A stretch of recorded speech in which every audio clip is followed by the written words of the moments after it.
दोस्तों नमस्कार, ESPN 9 news पर आपका स्वागत है। मैं हूं आपके साथ दिनेश कुमार। उत्तर प्रदेश के नोएडा स्थित जेवर इंटरनेशनल एयरपोर्ट के पहले चरण के निर्माण का उद्घाटन प्रधानमंत्री नरेंद्र मोदी ने किया है। जेवर एयरपोर्ट के पहले चरण के निर्माण में लगभग 11,077 करोड़ से लेकर 11,200 करोड़ रुपए का निवेश किया गया है। यह एयरपोर्ट सार्वजनिक निजी भागीदारी यानी कि ट्रिपल-P मॉडल पर विकसित किया जा रहा है। यह एयरपोर्ट एशिया के सबसे बड़े एयरपोर्ट के तौर पर तैयार किया गया है, जो दुनिया भर के निवेशकों को दिल्ली एनसीआर में निवेश करने के लिए आकर्षित करेगा। 28 मार्च 2026 को उद्घाटन के साथ ही परिचालन चालू हो गया है। इसका कुल बजट चरणबद्ध तरीके से बढ़ाया जाएगा। नोएडा एयरपोर्ट के बजट और चरण की मुख्य बातें जो है वो आपको इस खास रिपोर्ट में बताते हैं। दरअसल पहले चरण में जिसका उद्घाटन किया गया है, जिसमें करीब 11,200 करोड़ रुपए की लागत आई है, जिसकी क्षमता करीब 1.2 करोड़ यात्री प्रतिवर्ष बताई जा रही है। आगामी 30 वर्षों में कुल अनुमानित लागत जो है वो 4 चरणों में लगाई जाएगी, यानी कि 4 चरणों में ये एयरपोर्ट का निर्माण पूरा होगा और इस परियोजना की कुल लागत करीब 29,560 करोड़ रुपए तक पहुंच सकती है। भूमि अधिग्रहण के लिए परियोजना की जो शुरुआत की गई थी, उसके लिए भूमि अधिग्रहण सरकार को करना पड़ा और अभी तक भूमि अधिग्रहण के लिए 4,406 करोड़ रुपए से अधिक राशि खर्च हो चुकी है। कुल विस्तार की बात करें तो 5 चरणों के विस्तार के लिए उत्तर प्रदेश सरकार ने 2026-27 के बजट में अतिरिक्त 750 करोड़ रुपए आवंटित किए हैं। इसी के साथ ये airport Yamuna international airport private limited, Swiss firm Zurich airport international AG की सहायक कंपनी के द्वारा बनाया जा रहा है, जो अगले 40 वर्षों तक इसका संचालन करने वाली है। दरअसल बता दें आपको कि प्रधानमंत्री नरेंद्र मोदी ने 28 मार्च को जेवर इंटरनेशनल एयरपोर्ट का उद्घाटन किया है। पीएम मोदी दोपहर 12 बजे के करीब एयरपोर्ट पर पहुंचे। उद्घाटन के बाद उन्होंने जनसभा को संबोधित किया। वहीं प्रधानमंत्री ने के कार्यक्रम से पहले ही उत्तर प्रदेश के मुख्यमंत्री योगी आदित्यनाथ शुक्रवार को ही ग्रेटर नोएडा पहुंच गए थे। 20 दिन पहले शुरू हो जाएगी टिकट की booking.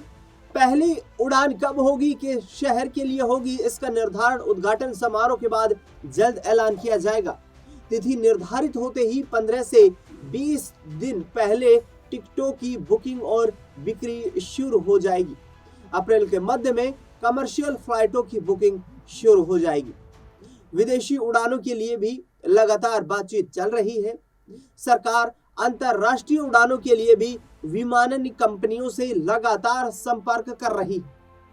Air India express, air India, Indigo, Vistara airlines की कमर्शियल फ्लाइट समेत अन्य देशों की फ्लाइट से यात्री विदेश यात्रा नोएडा इंटरनेशनल एयरपोर्ट से ही कर सकेंगे, जो कि जेवर में तैयार हो रहा है। पहले चरण में 12 शहरों के लिए उड़ान जो है वो शुरू होगी। जेवर इंटरनेशनल एयरपोर्ट से आगामी जो उड़ानें हैं वो अप्रैल में ही शुरू होने की यहाँ पर तमाम जो है तैयारियां की जा रही हैं। पहले चरण में देश के 12 शहरों के लिए विमान सेवाएं शुरू होंगी। यात्रियों की संख्या बढ़ने पर यहाँ से 47 शहरों के लिए उड़ानें शुरू की जाएंगी। एयरपोर्ट अथॉरिटी की ओर से air India express, air India, Indigo और विस्तारा एयरलाइंस से करार किया गया है। ये कंपनियां मुंबई, बेंगलुरु, चेन्नई, कोलकाता, कानपुर, लखनऊ समेत देश के 12 शहरों के लिए उड़ान शुरू करने जा रही हैं। जेवर एयरपोर्ट से इंडिगो 45 शहरों में अपनी फ्लाइट शुरू करेगी। इसके अलावा एयर इंडिया की 7 शहरों में उड़ानें शुरू होती हुई नजर आएंगी। बेहतर सुविधा और वैश्विक कनेक्टिविटी। ग्रेटर नोएडा के जेवर में बन रहे इस इंटरनेशनल एयरपोर्ट के शुरू होने के बाद यात्रियों की रफ्तार अब और तेज होने वाली है। एयरपोर्ट के बाहर निकलते ही यात्रियों को अपने गंतव्य तक पहुंचने के लिए बेहतर और तेज कनेक्टिविटी मिलेगी। इसके लिए चोला रेलवे स्टेशन को रीडेवलप किया जा रहा है। मल्टी मॉडल ट्रांसपोर्ट हब के रूप में इसे विकसित किया जा रहा है। योजना के तहत चोला रेलवे स्टेशन को दिल्ली मुंबई रूट सहित देश के प्रमुख रेल नेटवर्क से जोड़ा जाएगा। इससे एयरपोर्ट से उतरने वाले यात्री सीधे हाई स्पीड और वंदे भारत जैसी ट्रेनों का लाभ उठा सकेंगे। अधिकारियों का कहना है कि यह परियोजना क्षेत्र की कनेक्टिविटी को पूरी तरह बदल देगी। चोला रेलवे स्टेशन से जेवर एयरपोर्ट की दूरी करीब 19 किलोमीटर बताई जाती है। इस दूरी को तय करने में वर्तमान में करीब 1 घंटे का समय लगता है। एयरपोर्ट के आसपास से जुड़े क्षेत्र जैसे बुलंदशहर, खुर्जा, अलीगढ़, टप्पल, मथुरा, वृंदावन, आगरा, नोएडा, ग्रेटर नोएडा, गाजियाबाद, हापुड़ जैसे इलाकों को फायदा मिलने वाला है। दिल्ली एनसीआर को मिलेगा बड़ा फायदा। साथ ही दिल्ली एनसीआर के फरीदाबाद, गुड़गांव, गाजियाबाद और मेरठ को भी इसके तैयार होने से सीधा फायदा होने वाला है। यमुना प्राधिकरण की योजना के अनुसार एयरपोर्ट के पास एक बड़ा ग्राउंड ट्रांसपोर्टेशन केंद्र बनाया जाएगा। यहां से बस, टैक्सी, मेट्रो और रेल सेवाओं का एक ही जगह से संचालन होगा। इस केंद्र के माध्यम से यात्रियों को एयरपोर्ट से सीधे नोएडा, ग्रेटर नोएडा, दिल्ली, आसपास के शहरों तक आसान और तेज आवागमन की सुविधा मिल सकती है। इससे यात्रियों को अलग अलग साधनों के लिए भटकना भी नहीं पड़ेगा। इस एयरपोर्ट की सबसे खास बात यह है कि विदेशों से आने वाले पर्यटकों को आगरा, मथुरा, वृंदावन या आसपास के पर्यटन स्थलों तक जाने में काफी आसानी होगी। इस पूरी योजना का उद्देश्य नोएडा एयरपोर्ट को देश के सबसे आधुनिक और कनेक्टेड एयरपोर्ट में शामिल करना है। इसके लिए मल्टी मॉडल कनेक्टिविटी पर विशेष ध्यान दिया जा रहा है। साथ ही बात करें तो 300 करोड़ का बजट प्रस्तावित किया गया है। यमुना प्राधिकरण के सीईओ राकेश कुमार के मुताबिक इस परियोजना के लिए करीब 300 करोड़ रुपए का बजट प्रस्तावित किया गया है। हाल ही में प्राधिकरण की बैठक में इस योजना को मंजूरी भी दे दी गई है।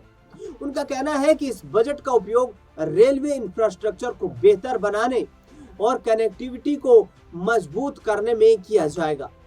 जेवर एयरपोर्ट के उद्घाटन के बाद इस परियोजना पर तेजी से काम शुरू कर दिया जाएगा। 61 किलोमीटर बिछेगी नई रेलवे लाइन। इसके साथ ही जरूरी सर्वे और प्रारंभिक तैयारियां भी पूरी की जा चुकी हैं।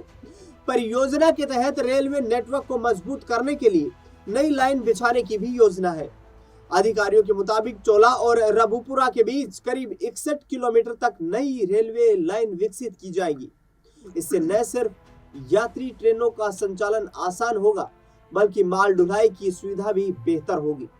अधिकारियों के अनुसार भविष्य में जेवर क्षेत्र में एक नया रेलवे स्टेशन विकसित करने की भी योजना पर काम किया जा रहा है। चरणबद्ध तरीके से इस एयरपोर्ट को विकसित किया जाएगा। इससे साफ है कि नोएडा इंटरनेशनल एयरपोर्ट के आसपास का पूरा क्षेत्र आने वाले वक्त में बड़ा ट्रांसपोर्ट और लॉजिस्टिक हब बनने जा रहा है। इस पूरी परियोजना पर करीब 2400 करोड़ रुपए खर्च होने का अनुमान है।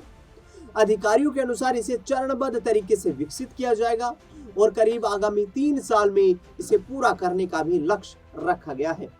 योजना पूरी होने के बाद नोएडा एयरपोर्ट से निकलने वाले यात्रियों को देश के किसी भी हिस्से में जाने के लिए तेज, सस्ता और सुगम विकल्प मिलेगा। फिलहाल अधिकारियों का कहना है कि नोएडा इंटरनेशनल एयरपोर्ट के साथ साथ उसकी कनेक्टिविटी को मजबूत करने की ये योजना क्षेत्र के विकास के लिए बेहद महत्वपूर्ण साबित होगी। इसके साथ ही आपको बता दें कि जिस तरीके से ये पूरा प्रोजेक्ट जो है, ये पूरा जो डेवलपमेंट का कार्य है, इसको जल्द से जल्द तेजी से पूरा करने पर भी सरकार लगातार अथॉरिटी के साथ काम कर रही है। योगी आदित्यनाथ जो कि उत्तर प्रदेश के मुख्यमंत्री हैं, वो जेवर एयरपोर्ट को उनका ड्रीम प्रोजेक्ट बता चुके हैं और उनका सीधे तौर पर कहना है कि इससे उत्तर प्रदेश की तस्वीर ही नहीं बल्कि पूरे एनसीआर की तस्वीर बदलती हुई नजर आएगी। इस खास रिपोर्ट को लेकर के आपकी क्या राय प्रतिक्रिया है वो कमेंट बॉक्स में जरूर बताएं। देश दुनिया से जुड़ी तमाम बड़ी खबरों के लिए देखते रहिए SPN9 न्यूज़।